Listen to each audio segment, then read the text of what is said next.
ক্ষমতার সর্বোচ্চ শিখরে থাকা মানুষগুলো যখন কোনো অন্ধকার জালে জড়িয়ে পড়ে তখন সেই গল্প সিনেমাকেও হার মানায়। জেফ্রি অ্যাপস্টাইনকে নিয়ে আজ হোয়াইট হাউস থেকে বাকিংহাম প্যালেস পর্যন্ত চর্চায় মগ্ন। সাগরের নীল জলের মাঝে এক টুকরো সুন্দর দ্বীপ, নাম লিটল সেন্ট জেমস। কিন্তু এই সৌন্দর্যের আড়ালেই লুকিয়ে ছিল বিশ্বের সবচেয়ে জঘন্যতম সব কুকর্ম। জেফ্রি অ্যাপস্টাইন এবং তার সহযোগী গিজলেন ম্যাক্সওয়েল এখানে গড়ে তুলেছিলেন এক যৌন দাসত্বের সাম্রাজ্য।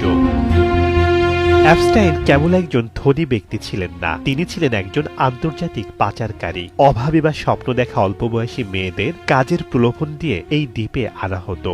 এরপর তাদের উপর চালানো হতো অকথ্য নির্যাতন। এই দ্বীপের সবচেয়ে ভয়ঙ্কর দিক ছিল এখানকার গেস্ট লিস্ট। বিল ক্লিন্টন থেকে শুরু করে প্রিন্স অ্যান্ড্রু ছিলেন সেখানকার মেহমান। অভিযোগ আছে অ্যাপস্টাইন এসব ক্ষমতাধর ব্যক্তিদের নারী সাপ্লাই দিয়ে তাদের গোপন ভিডিও রেকর্ড করে রাখতেন, যাতে ভবিষ্যতে তাদের ব্ল্যাকমেইল করে বিশ্ব রাজনীতি নিয়ন্ত্রণ করা যায়।